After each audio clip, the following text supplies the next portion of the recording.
الحمد للہ رب العالمین والصلاة والسلام علی سید المرسلین اما بعد فاعوذ باللہ من الشیطان الرجیم بسم اللہ الرحمن الرحیم۔ السلام علیکم ورحمۃ اللہ وبرکاتہ۔ ناظرین، امید ہے آپ سب ٹھیک ہوں گے، خیریت سے ہوں گے۔ ہم آپ کو اپنے چینل تجوید القرآن میں خوش آمدید کہتے ہیں۔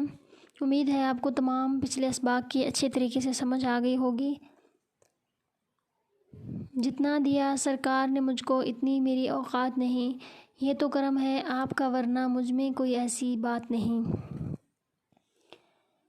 کوئی پاس تک نہ بٹھاتا تھا ہم کو، کوئی منہ تک نہ لگاتا تھا ہم کو، جب سے تھاما ہے دامن تمہارا دنیا والے ہمارے ہوئے ہیں۔ اللہ رب العزت سے دعا ہے کہ اللہ پاک ہم سب کو صحیح معنوں میں قرآن مجید پڑھنے اور اس کو سمجھ کر اسے دوسروں تک پہنچانے کی توفیق عطا فرمائے۔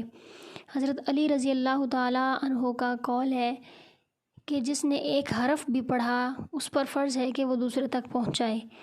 تو ہمیں چاہیے کہ ہم قرآن مجید پڑھ رہے ہیں، سیکھ رہے ہیں، تو ہمیں اس کو دنیا کے آخری کونے تک اپنی کوشش ہونی چاہیے کہ ہم اس کو پھیلائیں، اس کو پڑھائیں، اور جہاں تک ہو سکے ہم اس کو آگے پہنچائیں، کیونکہ قرآن مجید پڑھانا ایک ایسا صدقہ ہے، ایک ایسا ثواب ہے کہ جس کا اجر و ثواب اللہ رب العزت ہمارے مرنے کے بعد بھی ہماری نسلوں تک اللہ رب العزت ہمیں اس کا اجر و ثواب عطا فرماتا ہے۔ اللہ تعالیٰ سے دعا ہے کہ اللہ تعالیٰ ہمیں صحیح معنوں میں قرآن مجید پڑھنے، سمجھنے اور اس پر عمل کرنے کی توفیق عطا فرمائے، آمین یا رب العالمین۔ ناظرین، آج ہم سبق نمبر 7 پڑھیں گے، حروف مدہ۔ چلیں شروع کرتے ہیں۔ رب اشرح لی صدری ویسر لی امری واحلل عقدۃ من لسانی یفقہوا قولی رب زدنی علما۔ حروف مدہ، سبق نمبر 7۔ مدہ کا مطلب کیا ہے؟ مدہ کا مطلب ہے کھینچ کر پڑھنا۔ کتنا کھینچنا؟ 2 حرکات کے برابر کھینچنا۔ ٹھیک ہو گیا؟ آگے دیکھتے ہیں پوائنٹ نمبر 1 اس کا۔ اس علامت کو کیا کہتے ہیں؟ یہ جو علامت آپ کو نظر آ رہی ہے دال کی شکل میں، یہ سوال ہے، اس علامت کو کیا کہتے ہیں؟ اس علامت کو جزم کہتے ہیں۔ جس حرف پر جزم ہو اسے ساکن کہتے ہیں۔ ناظرین، ہم نے پیچھے پڑھا کہ حرکات کسے کہتے ہیں؟ زبر زیر پیش کو حرکات کہتے ہیں۔ جس حرف پر حرکت ہو اسے متحرک کہتے ہیں۔ تنوین کسے کہتے ہیں؟ 2 زبر 2 زیر 2 پیش کو تنوین کہتے ہیں۔ جس حرف پر تنوین ہو اسے منون کہتے ہیں۔ اسی طرح اسے جزم کسے کہتے ہیں؟ جس حرف پر جزم ہو اسے ساکن کہتے ہیں۔ تو اب ساکن ہمیں پتہ ہونا چاہیے کہ ساکن کسے کہتے ہیں۔ جس حرف پر جزم ہو اسے ساکن کہتے ہیں۔ پوائنٹ نمبر 2، ساکن کو کس طرح سے پڑھا جاتا ہے؟ ساکن حرف کو اپنے سے پہلے متحرک حرف سے مل کر پڑھا جاتا ہے، یعنی کہ ساکن جس حرف پر ہوتا ہے پچھلا حرف اس کے ساتھ ملتا ہے۔ نمبر 3، حروف مدہ کتنے ہیں اور کون کون سے ہیں؟ سوال یہ ہوتا ہے اس کا۔ حروف مدہ 3 ہیں۔ کون کون سے ہیں؟ الف، واو، یا۔ الف اور واو اور یا کی تعریف بتائیں۔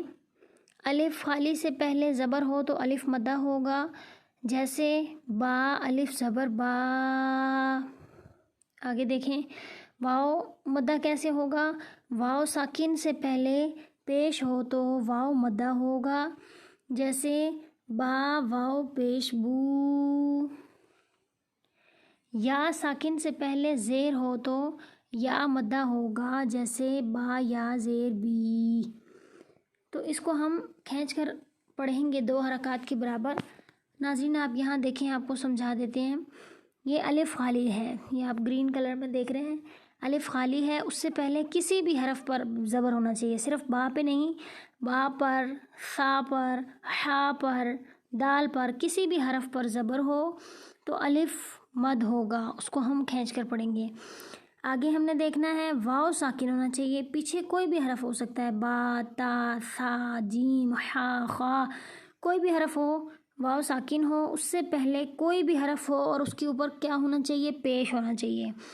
کیا ہونا چاہیے؟ پیش ہونا چاہیے۔ واو ساکن سے پہلے کسی بھی حرف پر پیش آ جائے تو واو مدہ ہوگا، اس کو لمبا کر کے پڑھیں گے۔ با واو پیش بو. آگے دیکھیں یا مدہ کب ہوگا، کیسے ہوگا. یا ساکن ہو، اس سے پہلے کسی بھی حرف پر زیر آ جائے. با، تا، ثا، جیم، حا، خا، کسی بھی حرف پر زیر آئے اور یا ساکن ہو تو وہ یا مدہ ہوگا. اس کو کھینچ کر پڑھیں گے. کتنا کھینچ کر پڑھیں گے؟ حروف مدہ کو ایک الف یعنی 2 حرکات کے برابر کھینچ کر پڑھیں گے. آگے انہوں نے لاسٹ پوائنٹ یہ بتایا ہوا ہے کہ ہجے اس طرح سے کریں. با الف زبر با. ناظرین یہاں پہ ہم آپ کو بتاتے چلیں کہ کچھ لوگ اس طرح سے جوڑ کرتے ہیں با زبر الف با. کچھ لوگ پہلے زبر پڑھتے ہیں بعد میں الف. تو انہوں نے طریقہ بتایا ہوا ہے کہ آپ نے اس طریقے سے ہجے کرنے ہیں. با الف زبر با. آگے دیکھیں با واو پیش بو. با یا زیر بی. تو یہ کیا ہو گیا؟ با بو بی. تو امید ہے آپ کو ان تمام پوائنٹس کے اچھے طریقے سے سمجھ آ گئی ہوگی. تو چلیے آئے ہم شروع کرتے ہیں اپنی تختی کو. میرے پیچھے پیچھے پڑھیے گا آپ لوگ. اللہ رب العزت سے دعا ہے کہ اللہ تعالیٰ مجھے صحیح معنوں میں پڑھانے اور آپ کو پڑھ کر سمجھنے کی توفیق عطا فرمائے. اعوذ باللہ من الشیطان الرجیم.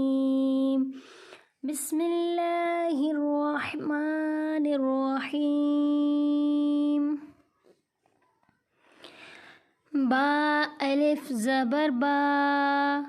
با واو پیش بو. با یا زیر بی. با بو بی. تا الف زبر تا. تا واو پیش تو.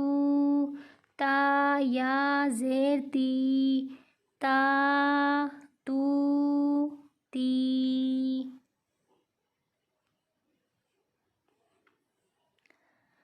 ثا الف زبر ثا. ثا واو پیش ثو. ثا یا زیر سی. ثا سو سی. جیم الف زبر جا. جیم واو پیش جو. جیم یا زیر جی. جا جو جی. حا الف زبر حا. حا واو پیش حو. حا یا زیر حی. حا حو حی. خا الف زبر خا. خا واو پیش خو. خا یا زیر خی. خا خو خی. دال الف زبر دا. دال واو پیش دو. دال یا زیر دی. دا دو دی. ذال الف زبر ذا. ذال واو پیش ذو. ذال یا زیر زی. ذا ذو ذی. را الف زبر را. را واو پیش رو. را یا زیر ری. را رو ری. زا الف زبر زا. زا واو پیش زو. زا یا زیر زی. زا زو زی. سین الف زبر سا. سین واو پیش سو. سین یا زیر سی. سا سو سی. شین الف زبر شا، شین واو پیش شو، شین یا زیر شی، شا شو شی. صاد الف زبر صا، صاد واو پیش سو، صاد یا زیر صی، صا صو صی. ضاد الف زبر ضا، ضاد واو پیش دو، ضاد یا زیر ضی، ضا دو دوی. طا الف زبر طا، طا واو پیش تو، طا یا زیر طی، طا تو طی. ظا الف زبر ظا، ظا واو پیش ذو، ظا یا زیر ذی، ظا ذو ذی.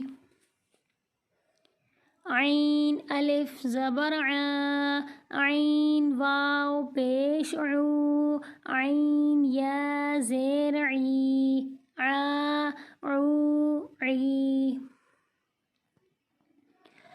غین الف زبر غا، غین واو پیش غو، غین یا زیر غی، غا غو غی.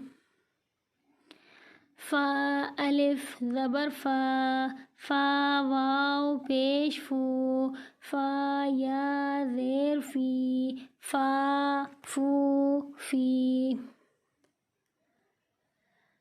قاف الف زبر قا، قاف واو پیش قو، قاف یا زیر قی، قا قو قی. کاف الف زبر کا، کاف واو پیش کو، کاف یا زیر کی، کا کو کی. لام الف زبر لا، لام واو پیش لو، لام یا زیر لی، لا لو لی.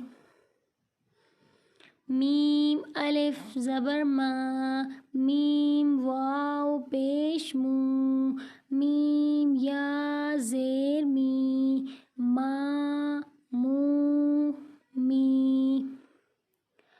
نون الف زبر نا، نون واو پیش نو، نون یا زیر نی، نا نو نی. واو الف زبر وا، واو واو پیش وو، واو یا زیر وی، وا وو وی. ہا الف زبر ہا، ہا واو پیش ہو، ہا یا زیر ہی، ہا ہو ہی. حمزہ کے ساتھ الف نہیں ہوتا، اس لیے انہوں نے حمزہ کے ساتھ اوپر کھڑی زبر ڈال دی ہے. تو حمزہ کے ساتھ حمزہ نہیں ہوگا، حمزہ کھڑی زبر آ ہوگا. ٹھیک ہے، حمزہ کھڑی زبر آ، حمزہ واو پیش او، حمزہ یا زیر ای، آ او ای. یا الف زبر یا، یا واو پیش یو، یا یا زیر جی، یا یو جی. صدق اللہ العظیم. ناظرین، امید ہے آپ کو اس سبق کی سمجھ آ گئی ہوگی. اگر آپ کو کچھ نہیں سمجھ آیا تو آپ کمنٹس میں پوچھ سکتے ہیں، آپ کو دوبارہ پڑھا دیا جائے گا. مزید آپ یہ وظیفہ دیکھ لیں، یا علیم 21 دفعہ اول آخر ایک مرتبہ درود شریف پڑھ کر پانی پر دم کر کے 40 دن تک نہار منہ پئیں یا پلائیں. انشاءاللہ عز و جل پینے والے کا حافظہ روشن ہو جائے گا. تو دماغ تیز کرنے کے لیے اور اپنے علم کو بڑھانے کے لیے یہ وظیفہ ضرور کیجیے گا، اور اس کے علاوہ میری ویڈیو کو شیئر کرنا مت بھولیے گا۔ باقی آپ سب دیکھ لیں کہ اگر آپ کو سبق کی سمجھ نہیں آئی تو کمنٹس میں مجھ سے ضرور پوچھیں، آپ کو دوبارہ پڑھا دیا جائے گا۔ بار بار اس سبق کو کہیں۔ حروف مدہ سب سے زیادہ استعمال ہونے والا قرآن مجید میں حرف ہے، اگر ہمیں اس تختی کی سمجھ آ گئی تو انشاءاللہ ہماری کافی حد تک غلطیاں بہتر ہو سکتی ہیں۔ تو ناظرین مجھے اجازت دیجیے، اللہ حافظ، السلام علیکم ورحمۃ اللہ وبرکاتہ۔